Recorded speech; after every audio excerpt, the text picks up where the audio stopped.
Almost on any day of the week, there is an organized party somewhere in the LA area where kids ditching school can be entertained. Fox Undercover last week hit a half dozen of the ditch parties. Advertising flyers and word of mouth made it easy to find them. This teenage partygoer is sucking computer cleaner. It gives him a high, and he stumbles into the arms of his girlfriend. Crazy life! It's just the law!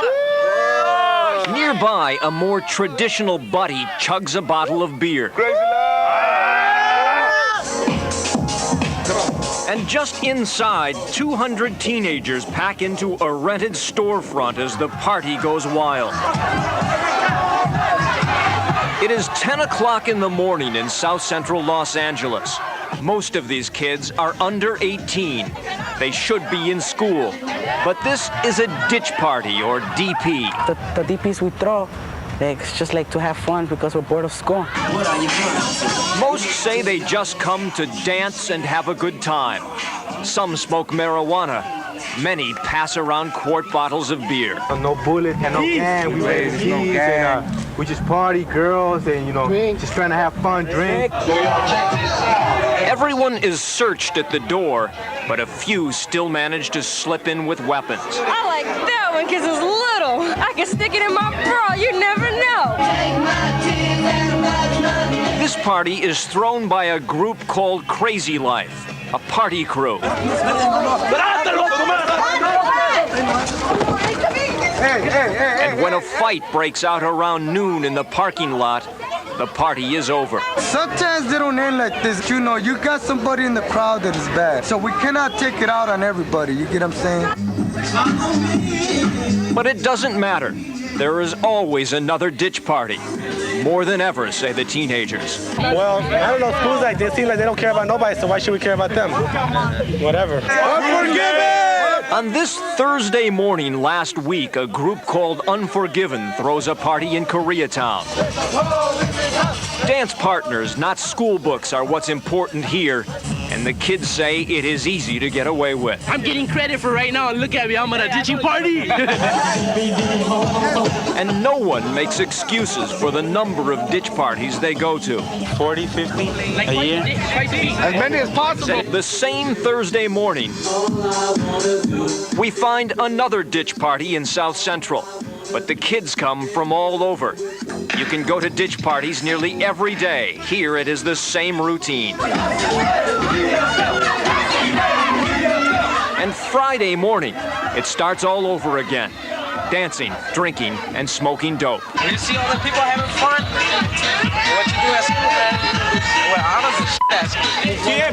don't know. So the ditch party flow is constant.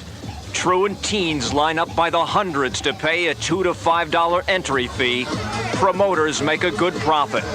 Aaron B. is honest about what he calls taking advantage of a school system that isn't working. You could defend it, but at the same time, I can't be, hypocrite and tell you we're doing good, I mean, the kids are supposed to be in school. Yeah, we're gonna make them play. They are here instead. You guys might as well start going.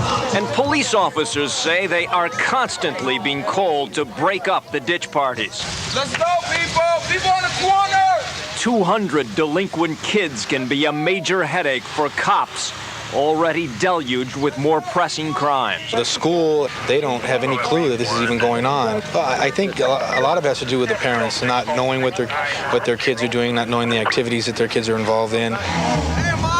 This Koreatown ditch party was okayed by Bam Bam's mother. But, she'd just rather see us, partying instead of gangbanging and shooting somebody else, killing somebody from our own race. Yeah. And while the ditchers party down, it appears the schools don't know what is up. Well, first of all, I'm amazed by how organized it is. Principal Bud Jacobs is one of the few beginning to recognize the problem. He agrees schools must change to engage kids, but says it has to be a two-way street. As far as the state of school and the climate in which schools are run, they could be bad.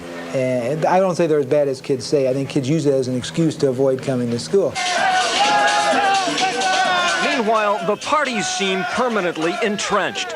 A constant chain of ditching, dancing, drinking, and drugs. When teenagers, this isn't like going to school. Ditching is all they want to do. And clearly, teachers have to motivate students, parents have to control their own children, and kids have to work at getting an education. In the words of Principal Bud Jacobs, to solve this problem, there has to be a partnership of everyone involved. What a wild, wild scene. I mean, do these parties go on all day long? Well, they usually start from 8:30 or 9 o'clock in the morning, and they can run as late as 3 o'clock in the afternoon. But most of the time, a neighbor complains, police come and break them up within an hour or two. You know, Chris, I think one of the saddest things is to hear the kids say, why should we care about school? Oh, thanks. Thanks very much.